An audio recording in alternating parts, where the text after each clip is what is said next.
ओम नमो नारायण। ओम मंगलम भगवान विष्णु मंगलम गुरुदेव मंगलम पुंडरीकाक्ष मंगलाय तनो हरे। गुरु ब्रह्मा गुरु विष्णु गुरुदेवो महेश्वरा गुरु साक्षात् परब्रह्म तस्मै श्री गुरवे नमः। हरे कृष्णा कृष्णा कृष्णा हरे हरे, हरे राम राम राम हरे हरे। श्रीमद्भागवत गीता के 16वें अध्याय का अब सर्वप्रथम पहले मैं मूल पाठन करूंगा, जिसको आप सब लोग ध्यान पूर्वक श्रवण करें। श्री महादेव जी कहते हैं माँ पार्वती को कि देवी, अब मैं आपको श्रीमद् भागवत गीता के 16वें अध्याय का पाठ के बारे में बतलाता हूँ। गुजरात के अंदर में सौराष्ट्र नाम के एक नगर में खड़गबाहु नाम के एक राजा थे, जो दूसरे इंद्र के समान प्रतापी राजा थे। उन्होंने एक हाथी पाल रखा था, जो दैनिक रूप में मद को बहाया करता था। सदा उसे मद से उन्मत्त रहता था। उस हाथी का नाम अरिमर्दन रख दिया गया था। एक दिन रात को वो 68 सांकलों और लोहे के खंभों को तोड़ फोड़ कर बाहर निकला। हाथीवान उसके दोनों को अंकुश लेकर डरा रहे थे, किंतु वो क्रोधवश उन सबकी अवहेलना करता हुआ वो आगे बढ़ने लगा। तब उन्होंने उसके शरीर के ऊपर में भाले भी मारे। फिर हाथीवान ने जब हाथी का क्रोध ज़्यादा देखा तो वो वहाँ से स्वयं भाग खड़े हुए।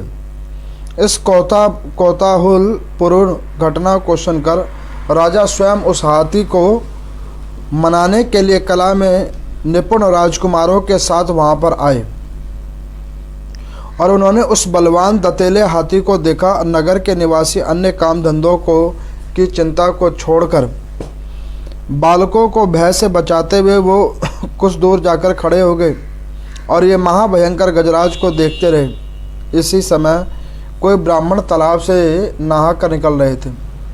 उनको सब लोगों ने मना किया कि ब्राह्मण देवता, आप कृपा करके उस मार्ग पे मत जाएं, वहाँ पर मद से मत हुआ ये गजराज घूम रहा है, जिसने बहुत ज़्यादा तबाही मचा दी है, और वो अगर आप उस मार्ग पे जाएंगे तो वो आपको भी मार देगा।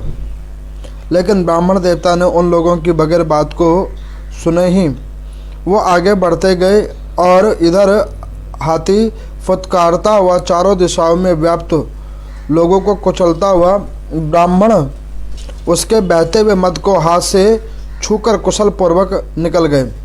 इससे वहाँ राजा तथा देखने वाले पुरवासियों के मन में इतना विस्मय हो गया कि उसका वर्णन नहीं हो सकता। राजा कमल नेत्र चकित हो उठे और उन्होंने ब्राह्मण को बुलाकर सवारी से उतरकर उन्हें प्रणाम किया और कहा कि हे भगवान, ये अलौकिक कार्य जो आपने किया है, जो काल के समान भयंकर, ये गजराज के सामने में आप सकुशल लौट आए हो। प्रभु, आप किस देवता का पूजन करते हो, किस मंत्र के जाप का आपने साधन किया है, जिसके प्रभाव से आप ऐसे सिद्ध हो गए हो। तो ब्राह्मण कहने लगे कि राजन, मैं प्रतिदिन गीता के 16वें अध्याय का दैनिक पाठन करता हूँ, जिसके प्रभाव से ये सारी सिद्धियाँ मुझे प्राप्त हुई हैं। महादेव कहते हैं कि तब हाथी का कौतूहल देखने की इच्छा छोड़कर राजा ब्राह्मण देवताओं के साथ अपने महल में आया और शुभ मुहूर्त देखकर ब्राह्मण को नाना प्रकार के दान दक्षिणाएं दी, नाना प्रकार के ब्राह्मण का सम्मान सत्कार किया, और उनके साथ बैठकर श्रीमद् भागवत गीता के 16वें अध्याय का दैनिक पाठन किया। और उस पाठन के प्रभाव से उस राजा के अंदर में भी कई सिद्धियां आई।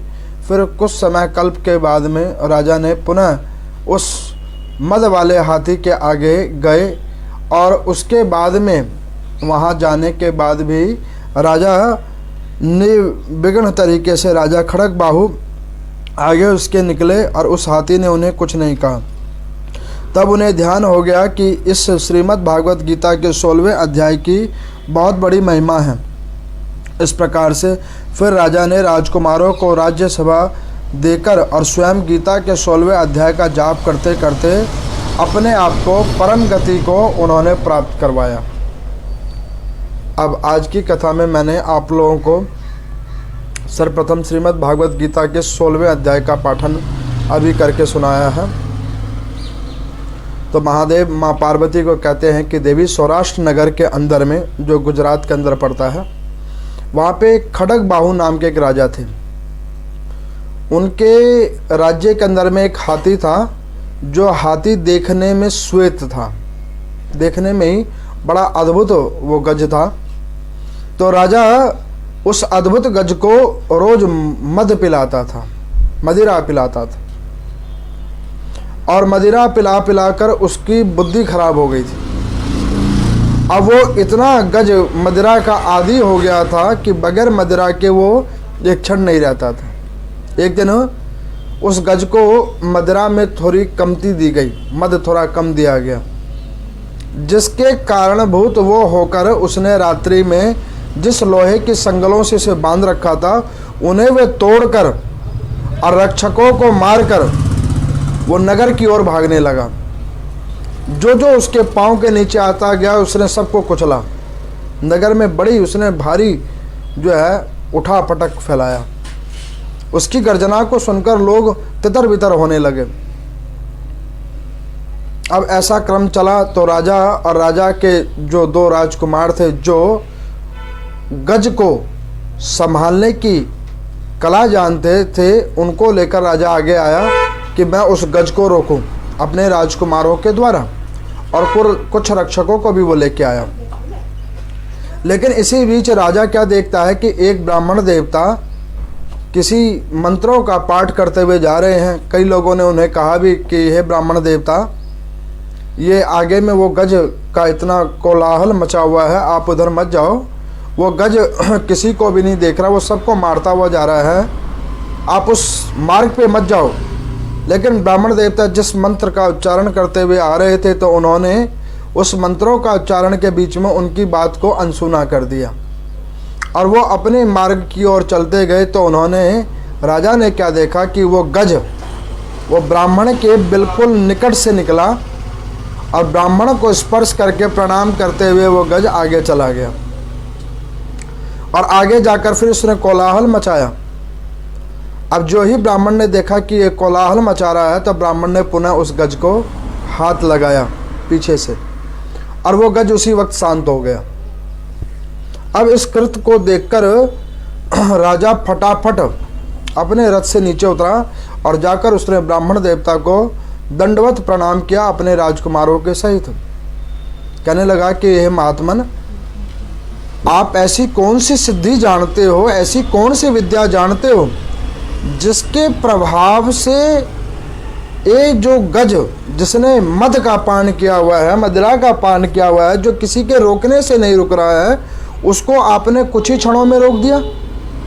ऐसे आपने किस मंत्रों की साधना की है, किसकी इतनी सिद्धि की है, जिसके प्रभाव से गज एकदम से रुक गया। तो ब्राह्मण देवता हंसने लगे और उन्होंने कहा कि महात्मन, मैंने जो है श्रीमद् भागवत गीता के 16वें अध्याय का पाठन किया।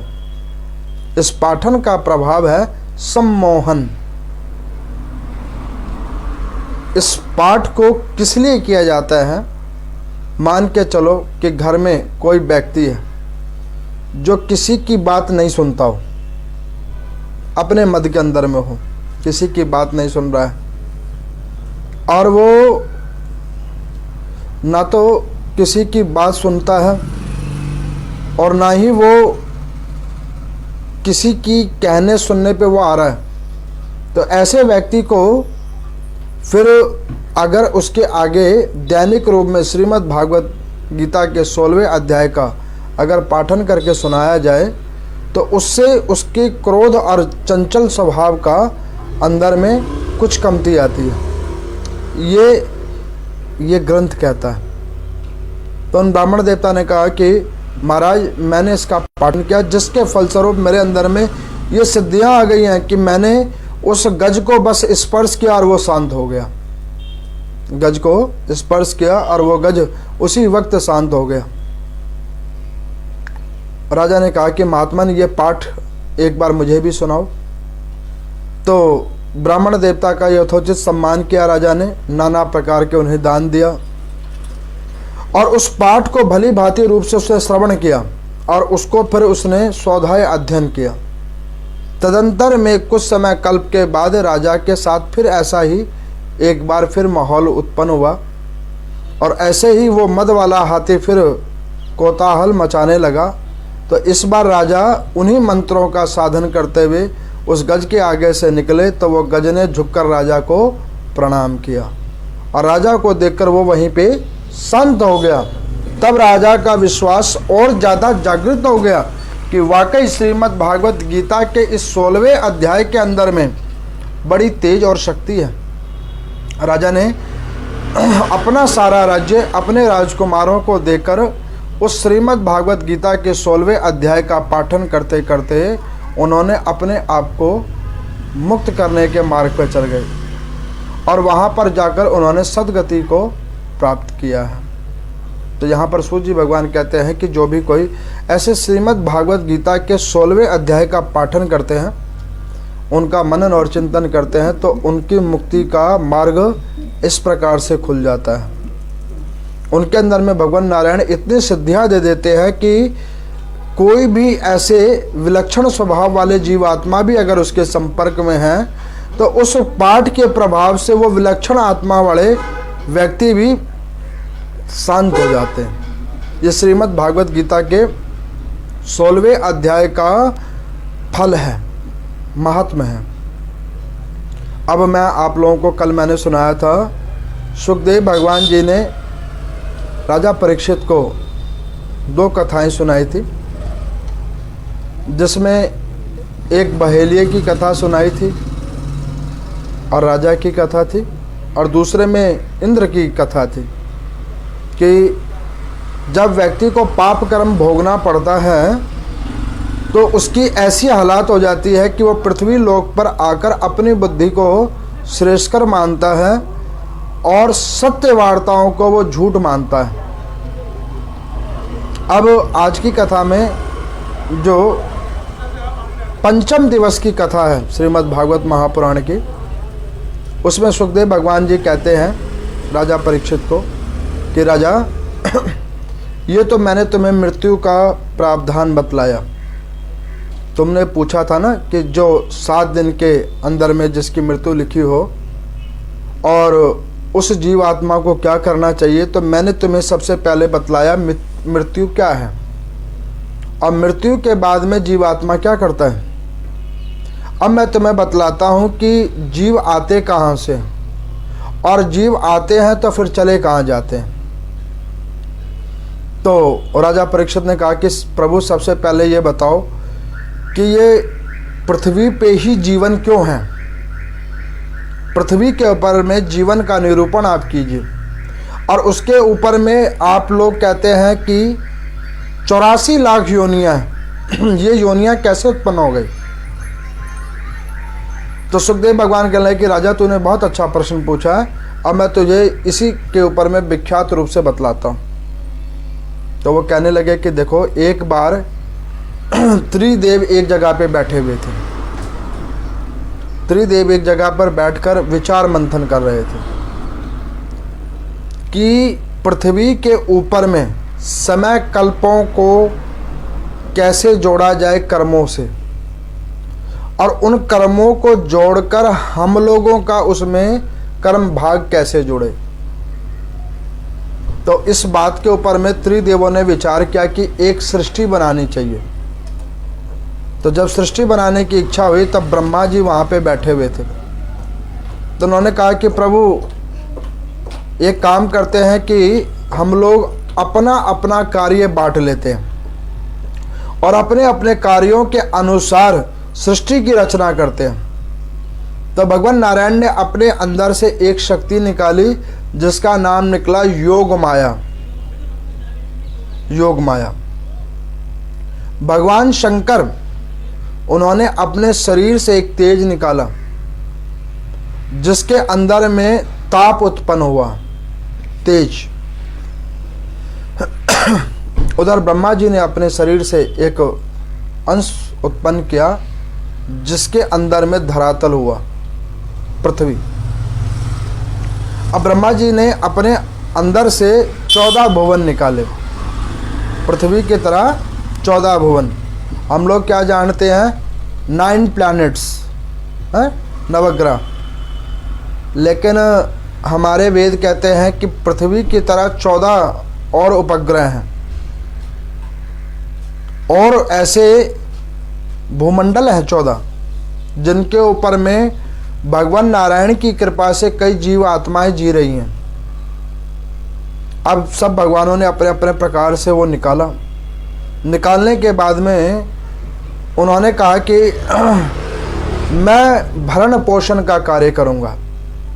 नारायण भगवान ने कहा सृष्टि को मैं रचूंगा और मैं भरण पोषण का कार्य करूंगा। ब्रह्मा जी आप सृष्टि को बनाओ, कौन कौन इसमें आएंगे, कौन कौन जाएंगे।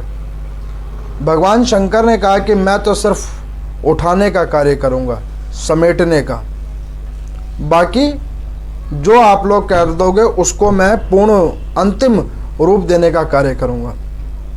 अब इस प्रकार से ब्रह्मा विष्णु महेश त्रिदेवों ने मिलकर और इन सारी वार्ताओं के ऊपर में जिक्र किया। उसके बाद में वहाँ पर जो योग माया उतरी हुई थी भगवान नारायण के शरीर के अंदर से, वो योग माया ने कहा कि प्रभु हम क्या करें।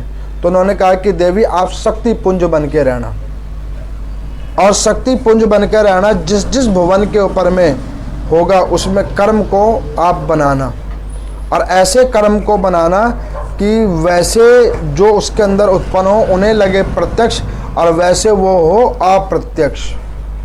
जैसे कि मान के चलो हम लोग अपने घरों में ऐसे ग्लासेस लगाते हैं जो अंदर से तो बाहर दिखता है लेकिन बाहर से अंदर नहीं दिखता। कई ग्लासेस ऐसे आते हैं, लगाते हैं अपनी खिड़कियों के अंदर में। उसी प्रकार से योग माया का क्या है कि ऐसी माया रची हुई है कि अंदर वालों को तो दिखता है कि बहुत कुछ हो रहा है, बहुत बड़ा संसार है, बहुत सारे लोग हैं, और वास्तविकता क्या है कि बाहर से कुछ नहीं है। अंदर में सब कुछ दिख रहा है, बाहर कुछ नहीं है। बाहर केवल और केवल पूर्ण ब्रह्म है। अब इस प्रकार से ब्रह्मा जी ने क्या किया कि अपने स्वर से 4 वेदों की रचना की। उन 4 वेदों में उन्होंने सबसे पहले एक ही वेद बनाया था जिसका नाम था वेद,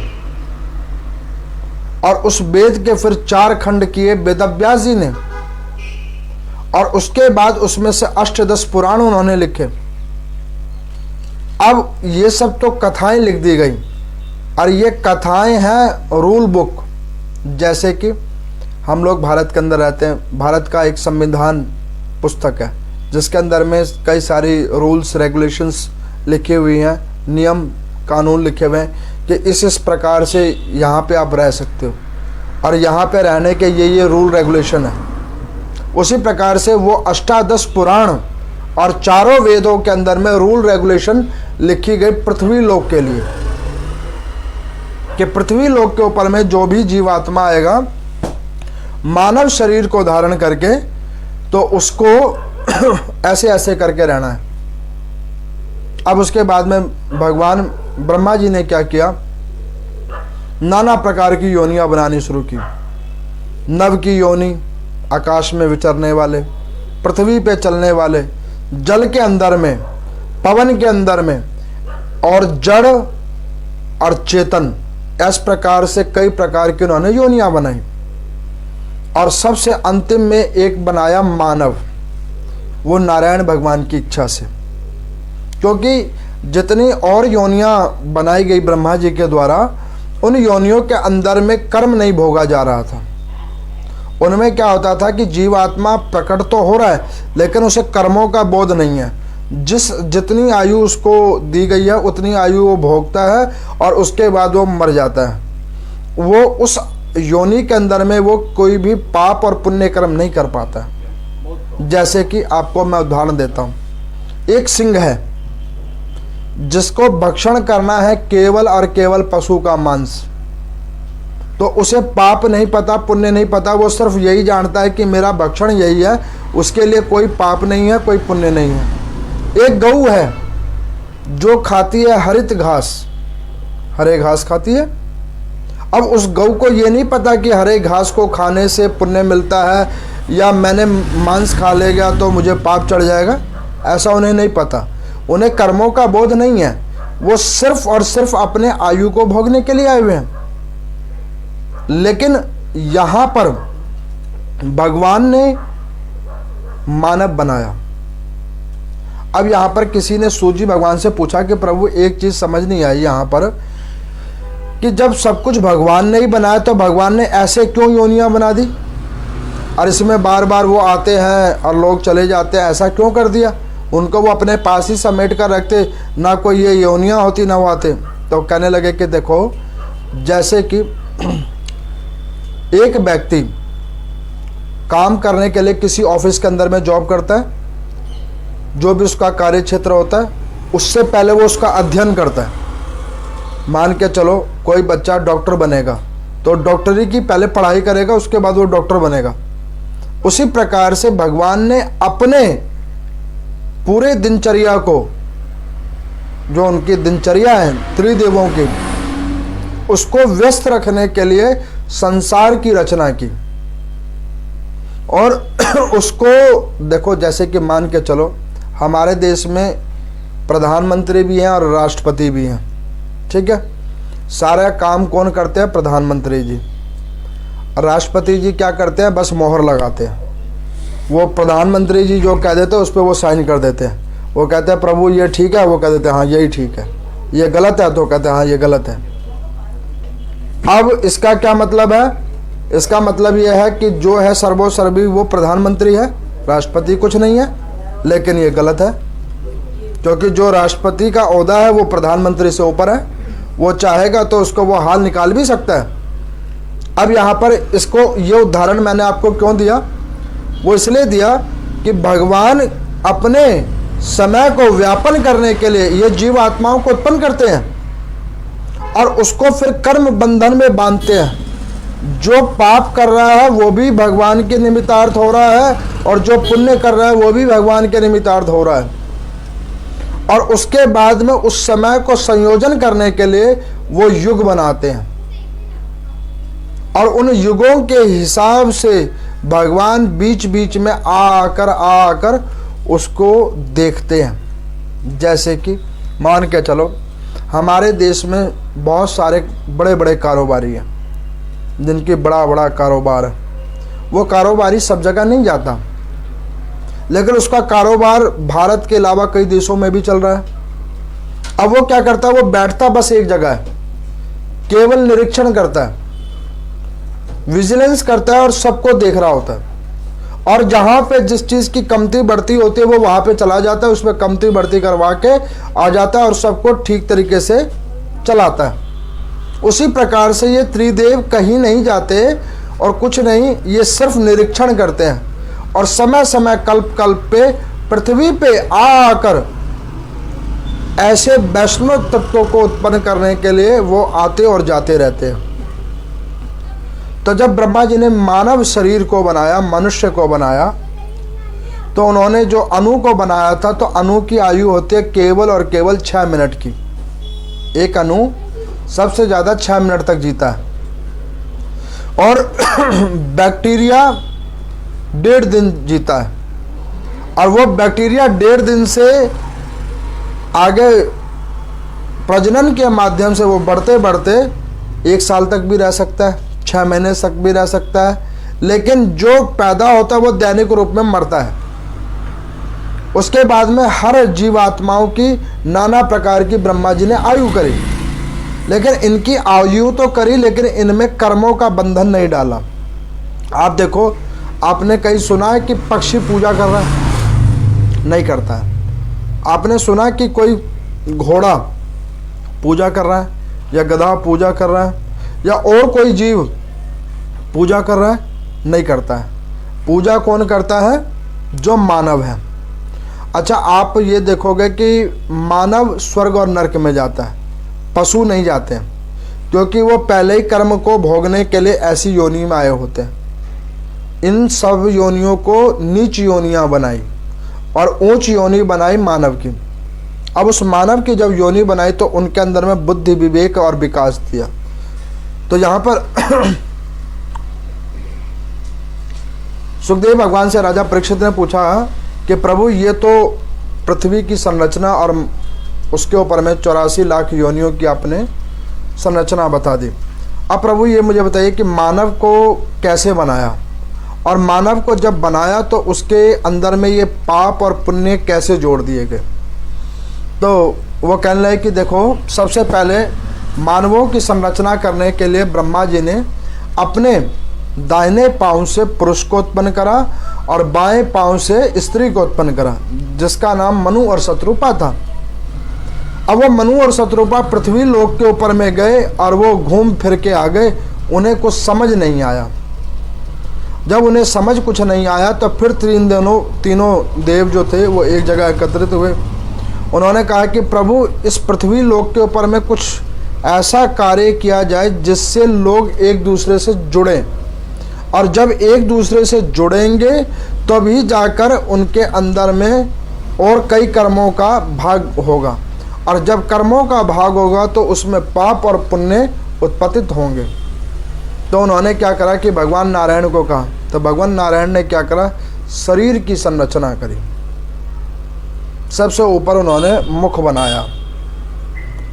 मुख के अंदर में नेत्र, नासिका, मुख, कर्ण, जीवा, कंठ, उसके बाद पूरा शरीर जो मानव की संरचना है वो स्त्री और पुरुष का दोनों का उन्होंने बनवाया। उसके बाद उनके अंदर में चेतना डाली। चेतना कैसे डाली, तो भगवान नारायण के शरीर से एक तेज निकला और उनके अंदर में वो चेतनाएं डली। चेतनाएं डलने के बाद में ब्रह्मा जी ने उनके कर्म लिखने शुरू किए। तो पहले सिर्फ 28 ही कर्म लिखे उन्होंने, जिस 28 कर्म के अंदर में केवल 6 पाप और 22 पुण्य लिखे। अब जब इस प्रकार से उन्होंने लिखा तो वो लोग जब मनु शत्रुपा नीचे गए तो उन्होंने वो 6 को छोड़ दिया और 22 ही करे। अब 22 करे तो उनसे कोई आगे पृथ्वी पे जीवात्माओं का समाविष्टि ना हो। तब भगवान नारायण ने कहा कि ब्रह्मा जी, इनके अंदर में कुछ कर्मों को और बढ़ाओ। तो उन्होंने शरीर में एक पेट जोड़ दिया। पहले शरीर के अंदर में पेट नहीं था, फिर उन्होंने पेट को जोड़ा। पेट को जोड़ने के बाद में फिर उन्होंने पेट के अंदर में अंतरियों को जोड़ा, और उसके अंदर में एक चेतना को जोड़ा जो शरीर को धीरे धीरे युवा, बूढ़ा और अंतगत्वा को लेके जाने लगा। अब इस प्रकार से उनका सारा क्रम सा शरीर का बनाया। अब ब्रह्मा जी ने कहा कि प्रभु, इनकी आयु कैसे निर्धारित की जाए। तो भगवान नारायण ने कहा कि देखो, जो आपने सबसे जितनी योनियां बनाई उससे ये बेस्ट है। जैसे कि मान के चलो, कोई गाड़ी होती है, उसका बेस मॉडल होता है, फिर उसका प्रीमियम मॉडल होता है। जो बेस होता है बिल्कुल बेस होता है, अब प्रीमियम अपग्रेडेड मॉडल होता है। तो हम लोग जो भगवान नारायण के हैं वो अपग्रेडेड मॉडल है, जिसके अंदर में सोचने का दिमाग है, अच्छे और बुरे का भान है, सत्य असत्य का भान है। अब उसके अंदर में भगवान नारायण ने क्या करा कि जीव आत्मा को भोगने के लिए कर्म उसमें डाला। पाप क्या है, पुण्य क्या है। अब पाप की संख्या उन्होंने बढ़ा के 108 कर दी और पुण्य की संख्या घटाकर 60 कर दी। अब जब ऐसा हो गया तो ब्रह्मा जी ने कहा कि प्रभु, फिर तो ये तो पाप ज़्यादा हो गया, पुण्य कम हो गया। तो उन्होंने कहा कि नहीं, ये जितने भी पाप हमने बनाए हैं ये सारे पाप, कुछ पाप बड़े रूप के हैं, बाकी सब स्थूल रूप के हैं, और ऐसे ही कुछ पुण्य बड़े पक्के हैं लेकिन कुछ पुण्य स्थूल रूप के हैं जो बीच बीच में उठते और बैठते रहेंगे। ब्रह्मा जी ने कहा कि नहीं प्रभु, इसमें कुछ विश्लेषण कीजिए। तो उन्होंने विश्लेषण किया तो 20 पाप कर्म और उन्होंने जोड़े और 10 पुण्य कर्म और उन्होंने जोड़े मानवों के कर्म के अंदर, और उन कर्मों को जोड़कर उन्होंने उन सारे पाप और पुण्यों को एक रेखा बनाई, और वो रेखा शरीर में 3 जगह पर दी। कहाँ? शुरुआत करें माथे से, ब्रह्म रेखा, उसके बाद हस्त रेखा, और फिर पाँव की रेखा, पाँवों के अंदर में भी रेखाएं होती हैं। अब इन 3 जगह पे रेखाओं को उन्होंने डाला। अब आप एक चीज़ और मैं आपको बतला दूं, गौर करना आप, कि पृथ्वी के ऊपर में जितने भी जीव हैं, किसी का हाथ किसी से नहीं मिलता। आप देखोगे बायोमेट्रिक करवाते हैं लोग, आप बायोमेट्रिक मशीन पे जिसका जो फिंगरप्रिंट है वो दूसरे से मैच नहीं हो सकता। और अब आप ये सोच लो कि भगवान ने ऐसी कौन सी संरचना की है कि सबको बनाया तो मानव ही है, लेकिन सबके अंदर में जो क्वालिटियां डाल रखी हैं वो अलग अलग हैं, ऊपर की क्वालिटियां। लेकिन फिर भीतर चले जाओ तो भीतर की सारी संरचना सबकी एक समान है। सबके हार्ट है, सबके आइज है, नोज है, टीथ है, सब कुछ अंदर का मटेरियल सबका एक जैसा है और ऊपर का एक्सटीरियर सबका अलग अलग है। अब आप ये देख लो कि यहां तक अलग है कि आपकी आई रेटिना और दूसरे व्यक्ति की आई रेटिना भी सेम नहीं है। अब यहां पर इस प्रकार से उन्होंने बनाया। अब ये अलग क्यों है उसका कारण सुनिए, क्योंकि हर व्यक्ति के अपने अपने कर्म हैं। कई लोग कहते हैं कि कर्म की बातें जो हैं ये सब ऐसे ही फेक है, ये सब ऐसे ही फॉल्स है, ऐसे ही लिखा हुआ है, लेकिन ये ऐसे नहीं लिखा हुआ। अब आप ये जाकर पूछो किसी से कि भैया जो तेरे हाथ के प्रिंट्स हैं और मेरे हाथ के प्रिंट्स हैं वो एक क्यों नहीं है। अच्छा, आप एक और चीज़ सुनो, मैं जिस तरीके से बोल रहा हूँ उस तरीके से आप नहीं बोल सकते, और जो आपकी वाणी है उसको मैं नहीं बोल सकता। हाँ, आप कॉपी करके मिमिक्री कर सकते हो, लेकिन प्योर नहीं कर सकते, क्योंकि जो भगवान ने जो वाणी आपको दी है वो आपको ही कॉपीराइट करके दी हुई है। वो आप दूसरे की प्रयोग नहीं कर सकते और आपकी वाणी कोई दूसरा प्रयोग नहीं कर सकता। ऐसे ही ब्रह्मा जी ने इस शरीर के अंदर में कुछ ऐसी रचनाएं की हुई हैं। हर व्यक्ति के अंदर में, चाहे वो पुरुष है चाहे स्त्री है, कुछ चीज अलग बना रखी है, और वो ऐसी अलग बना रखी है जो किसी के अंदर में नहीं मिलती है। और इसी अलग चीजों से ही व्यक्ति कर्म को भोगता है। तब यहां पर जब ये सब कुछ संरचनाएं हो गई, अलग अलग कहानियों की संरचनाएं हो गई, आप देखोगे कई व्यक्तियों के शरीर में तिल होते हैं, मस्से होते हैं, लेकिन सबके तो नहीं होते। और सबको, अगर आप एक चीज और देखो, गौर करना मेरी बात को, मान के चलो किसी के दाहिने हाथ पे तिल हो, कोई पुरुष है उसके दाहिने हाथ पे तिल है।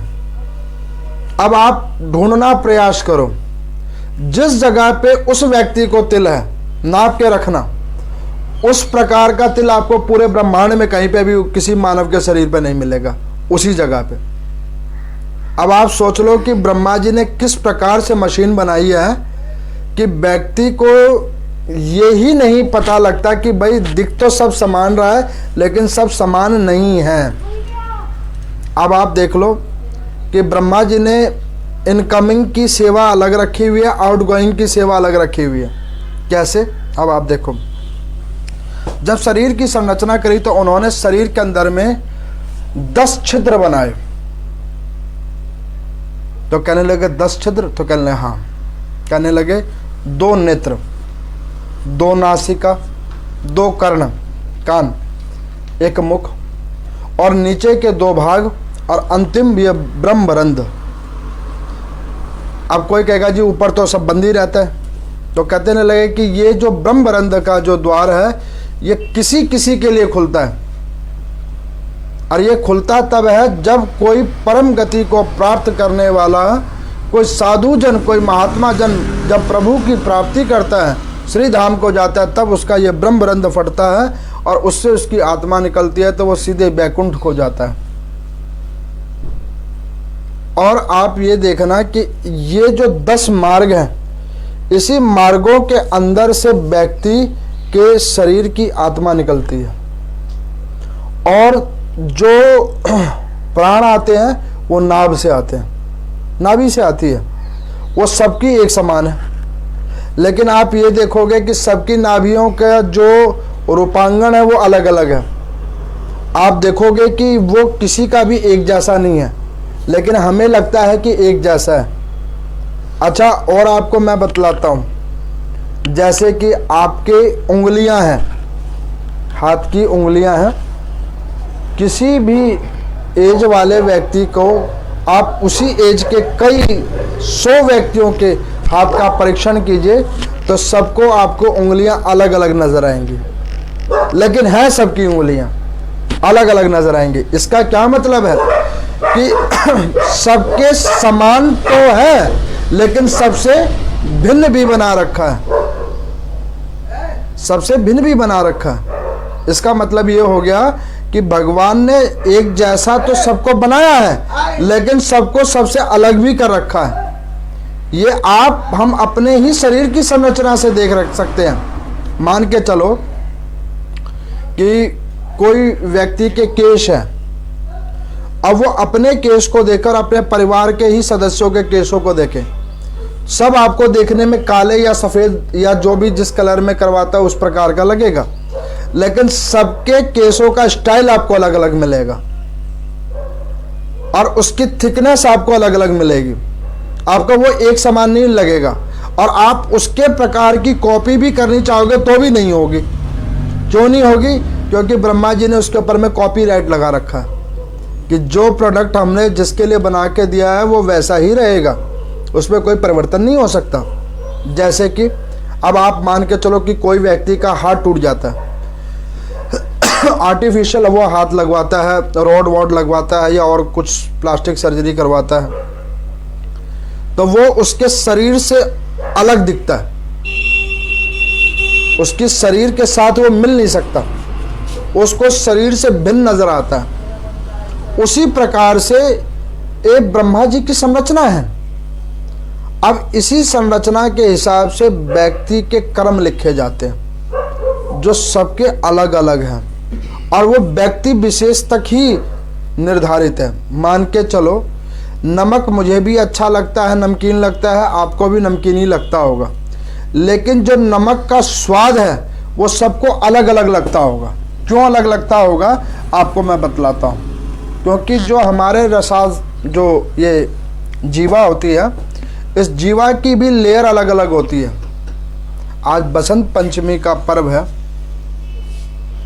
इस पर्व के अंदर में माँ भगवती सरस्वती की लोग पूजा करते हैं। इस पर्व में माँ भगवती की पूजा क्यों करते हैं कि वो भगवती विद्या दें, कंठ का स्वर दें। लेकिन वो माँ सरस्वती की पूजा जो लोग नहीं करते उसको भी माँ सरस्वती कंठ पे स्वर देते हैं और विद्या वो प्रदान करती है जहाँ जिस क्षेत्र के अनुसार है, और उसी अनुसार उनको वो कर्म देती हैं। अब यहाँ पर फिर कोई कहेगा कि इस प्रकार से भगवान की पूजन जो नहीं करेगा तो उसका भी कल्याण हो जाएगा, तो फिर पूजा करने का क्या फायदा? तो मैं आपको बतलाऊं कि जो करेगा उसका अग्रिम सुधर जाएगा और जो नहीं करेगा तो उसके कर्मों के अनुसार उसको उसका फल अपने आप मिल जाएगा। तो यहाँ पर में सुखदेव भगवान कहते हैं राजा परीक्षित को कि देखो इस प्रकार से व्यक्ति के शरीर का निरूपण किया गया, जो देखने में तो सबके समान है लेकिन कोई भी समान नहीं है। तो कहने लगे कि महाराज इसके ऊपर में कुछ प्रकाश डालिए। तो कहने लगे कि देखो अब मैं तुम्हें इसके ऊपर में एक कथा सुनाता हूँ और उस कथा के ऊपर में तुम्हें मैं प्रकाश डालता हूँ, क्योंकि अगर ऐसे ही मैं तत्व ज्ञानों की कथा पूर्ण रूप से कहूँगा तो कई लोग जो ऑनलाइन भी सुन रहे होंगे वो भी सो ही जाएंगे। तो मुझे प्रसंग तो सुनाना पड़ेगा ताकि उस प्रसंग के माध्यम से उन तत्वों का ज्ञान उन्हें पूर्ण रूप से मिले। अब आपको बतलाता हूँ कि उन्होंने जब कहा तो वो कहना है कि देखो एक बार एक व्यक्ति सोया तो वो व्यक्ति कई दिनों से भगवान नारायण को कहता कि हे भगवान कुछ ऐसा कर दो मेरे साथ कि ये जो मेरे साथ में इतनी सारी समस्याएं हैं ना, इस समस्याओं से मैं मुक्त हो जाऊं, इससे मुझे मुक्ति मिल जाए, कोई ऐसा पूजा हो जाए, कोई ऐसी पाठ हो जाए, कोई ऐसा तरीका मिल जाए जो दुख का जो झमेला है ना वो दुख मेरे से छूट जाए। अब उसने ऐसे कई दिनों से कह रहा था, तो 4-5 दिन से वो यही सोच रहा था। छठे दिन उसको रात को वो सोया, तो रात में उसने एक सपना देखा, अर्धरात्रि के अंदर में। तो वो सपने में क्या देखता है कि वो एक बड़े से दरवाजे के आगे खड़ा है। अब उस बड़े दरवाजे के आगे वो खड़ा है, और जैसे ही वो दरवाजे के आगे जाता है तो दरवाज़ा खुल जाता है। और दरवाज़ा जब वो खुल जाता है तो वो दरवाज़ा खुलने के बाद में वो व्यक्ति अंदर आता है और उसको एक आवाज़ सुनाई देती है कि और अंदर आओ, और अंदर आओ। अब वो उस वार्ता को सुनकर वो अंदर आता है, व्यक्ति अंदर आता है, और अंदर आने के बाद में वो क्या करता है, देखता है कि एक उसे कोलाहल की आवाज़ सुनाई दे रही है, शोर सुनाई दे रहा है।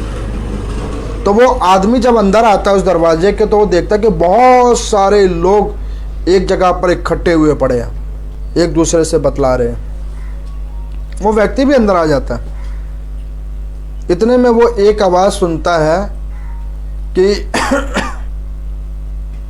जिन जिन की जो समस्याएं हैं, उन समस्याओं को ये पास में रखे हुए कपड़े के अंदर में बांधो अपनी समस्याओं को, और उसकी एक गठरी बनाओ। अब जब वो इस बात को सुनता है तो वहाँ पर जितने भी लोग उस बात को सुनते हैं, सब लोग एकदम से एक जगह एकत्रित होते हैं और अपने सारे दुख आदियों का एक वस्त्र रूप बनाकर एक पोटली बना लेते हैं। जब सब लोग पोटली बना लेते हैं तो फिर एक आवाज़ आती है कि क्या आपने अपने सारे दुखों को एक जगह एकत्रित कर लिया?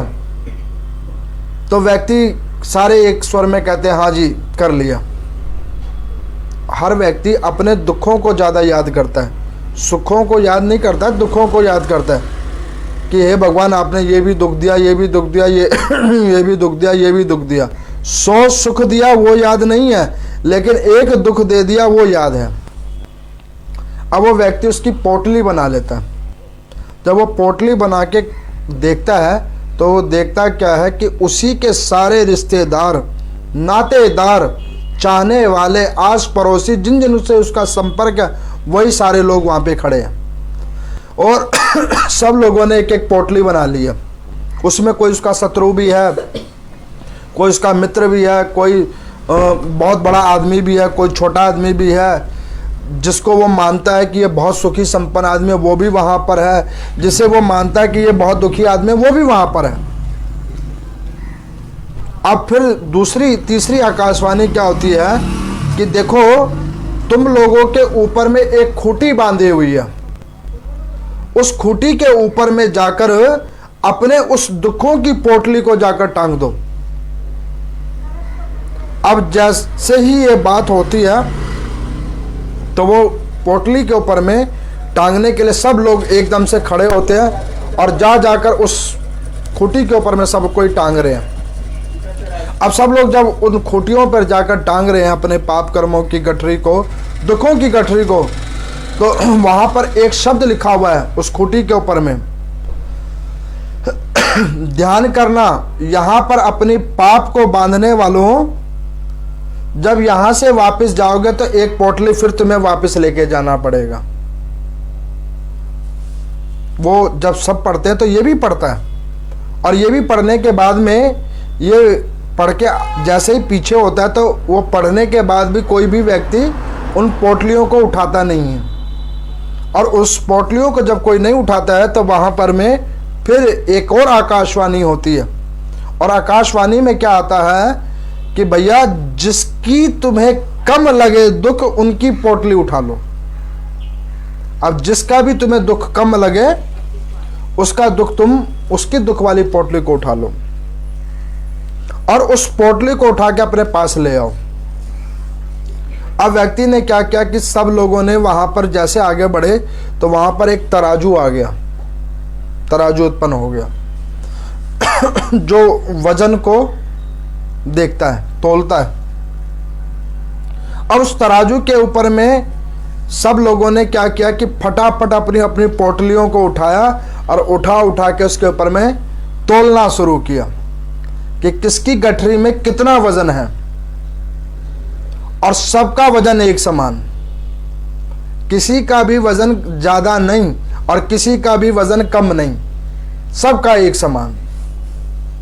इसको देखकर वो व्यक्ति बड़ा आश्चर्यचकित होता है कि भाई सबका एक ही समान वजन। अब उसके बाद में वो व्यक्ति क्या करता है कि फिर एक और आकाशवाणी होती है कि भैया अब जिनकी तुमने पोटली उठाई है, अब उन पोटलियों को उठाकर खोलकर देखो और उसको देखने के बाद तुम्हें कैसा महसूस हो रहा है, उस हिसाब से उस पोटली को उठाकर तुम बाहर आ जाओ। अब वो व्यक्ति क्या करता है कि सब लोग फटाफट वो दूसरों की पोटली खोलते हैं। कभी कभी हमें लगता है कि भगवान ने उस व्यक्ति को बड़ा सुखी कर रखा है, बहुत बड़ी बड़ी गाड़ियां हैं उसके पास, 4-5 नौकर हैं, अच्छा खाता है, अच्छा सोता है, अच्छा वो तो विदेशी में रहता है। हमें लगता है कि वो बहुत ज्यादा सुखी है, वास्तविकता में कोई सुखी नहीं है, सब दुखी हैं। अब वो उस सपने के अंदर में क्या देखता है कि जिस गठरी को उसने सबसे उत्तम माना था, जो सबसे बड़ा धनवान व्यक्ति था, उसकी गठरी उसने उठा कर रखी हुई थी, और जब उसने उसको खोला तो उसको उससे ज़्यादा, अपने दुख से ज़्यादा दुख उसमें लगा।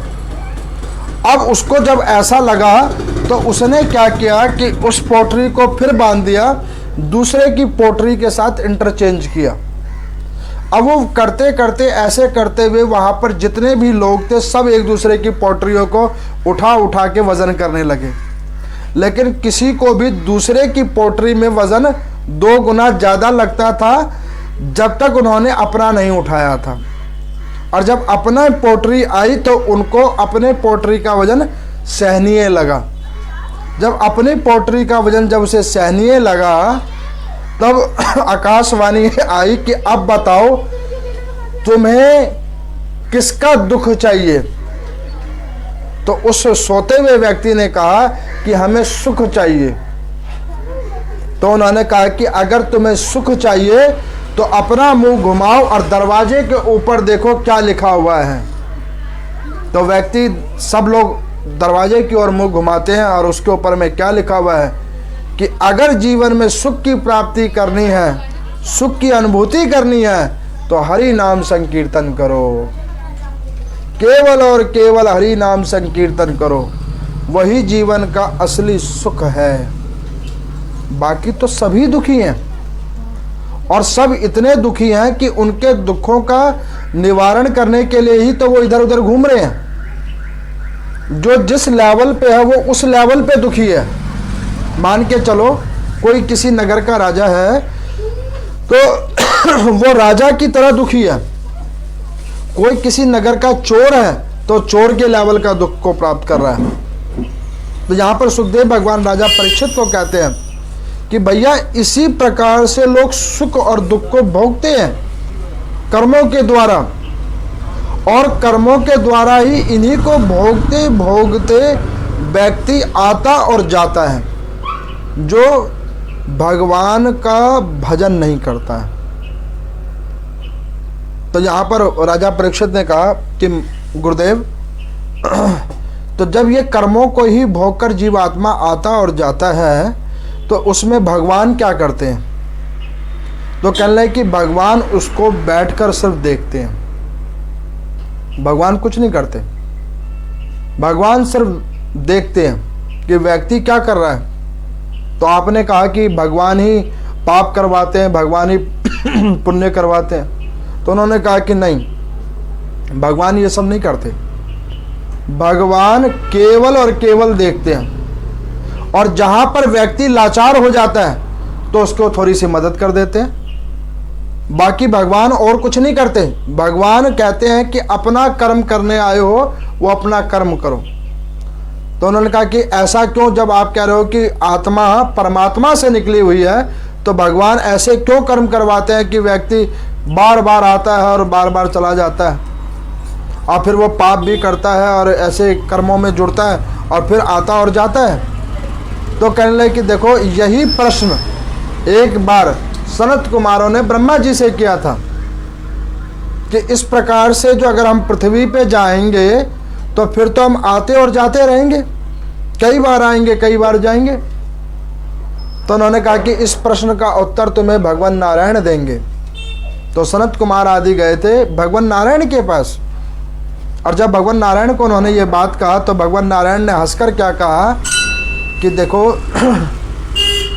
एक सोना होता है, सोने की ईंट होती है, उस सोने की ईंट से व्यक्ति नाना प्रकार के आभूषण बनाता है, जैसे कि कंगन, कानों के कुंडल, गले की माला और कई आभूषण बनाता है। तो वो लोग क्या कहते हैं, उस आभूषणों को, जैसे कान की बनाएगा तो कुंडल है, हाथ की बनाएगा तो कंगन है, गले में पहन रखी है तो माला है, कोई टीका बनाएगा, नाकों की नथ बनाएगा, उसका नाम है। लेकिन उसी को फिर पिघला दिया जाए तो लोग क्या कहते हैं, ये सोना है, कहते हैं ना सोना है। लेकिन उससे पहले उसका नाम अलंकृत कर दिया जाता है, जब उससे कोई अलंकार बना दिया जाता है। उसी प्रकार से परमात्मा वाकई सत्य है, आत्मा परमात्मा का अंश है, वो पूर्ण ब्रह्म है, उससे निकली हुई ये आत्मा है। लेकिन जब वो आत्मा कर्म भोगने के लिए जाती है तो वो मानव, पशु, पक्षी आदि आदि नाना प्रकार की योनि में जाती है, और जब वो कर्मों को भोग लेती है और फिर ताप के ऊपर आ जाती है तो वो पूर्ण ब्रह्म में जब मिल जाती है तो वो उसी परमात्मा की अंश बन जाती है, आत्मा परमात्मा में समावेश हो जाता है। तो यहाँ पर सुखदेव भगवान जी को कहते हैं राजा परीक्षित कि देखो, मैं तुम्हें ये कथा इसलिए सुना रहा हूँ कि राजा, पहले मैंने 3 दिन की कथा में तुम्हें भय उतारा, तुम्हें जो मरने से डर लग रहा था ना, वो डर मैंने उतारा है। तुमने आते के साथ हतोप्रास होकर एक प्रश्न पूछा था ना, जिसकी 7 दिन के अंदर में मृत्यु हो, ऐसा मृत्यवान व्यक्ति को क्या करना चाहिए। तो मैंने तुम्हें सबसे पहले मृत्यु का भय उतारा है, और मैंने भी अपने प्रसंगानुसार जो मेरा ज्ञान और अनुभव है और जिन ग्रंथों को मैंने पाठन किया है उसके प्रभाव से मैंने भी आप लोगों को बताने का प्रयास किया है कि ये चीज़ हैं। अब वो यहाँ पर आज 2 दिन से बतला रहे हैं कि भैया ये चीज़ों को अब छोड़ो और मूल तत्व के ऊपर उतरो, मरने का डर छोड़ो, मूल तत्व पे उतरो कि बार बार ऐसी नौबती क्यों आए। जो बच्चा पहले ही सोच लेगा कि हम फेल होंगे तो फिर वो पढ़ने ही क्यों जाएगा, फिर तो वो फेलियर तो पहले ही है। हम यहाँ पे फेल होने नहीं आए हैं, हम यहाँ पे पास होने के लिए आए हैं। मैं ये कहता हूँ कि अच्छे मार्क्स से ना भी हो, कम से कम ग्रेसिंग मार्क्स से तो पास हो जाएं, कि बार बार ऐसे झमेले तो ना हो। मैं नहीं कहता कि स्वर्ग मिल जाए, मैं ये भी नहीं कहता कि आपको इंद्र की गद्दी मिल जाए, ब्रह्मा की गद्दी मिल जाए। मैं ये कहता हूँ कि और कुछ नहीं तो ये आने जाने का चक्कर छूट जाए। जो बार बार आ रहे हैं और जा रहे हैं और जो रोज़ दुख भोग रहे हैं, ये दुख भोगने का सिलसिला ख़त्म हो जाए। तो यहाँ पर इस श्रीमद् भागवत गीता के 16वें अध्याय का मैंने जो आपको आज पाठ सुनाया है, और श्रीमद् भागवत महापुराण के 5वें दिवस की जो ये कथा श्रवण कराई है, उन दोनों के फल से मैं आपको कहता हूँ कि जो ऐसे अध्यायों का पाठन करते हैं और जो ऐसी कथाओं को श्रवण करते हैं, वो जीवात्मा स्वयं तो सिद्ध हो ही जाते हैं, उनका शरीर तो सिद्ध हो ही जाता है, वो जिसको स्पर्श भी करते हैं वो भी व्यक्ति सिद्ध हो जाता है। ओम नमो नारायण।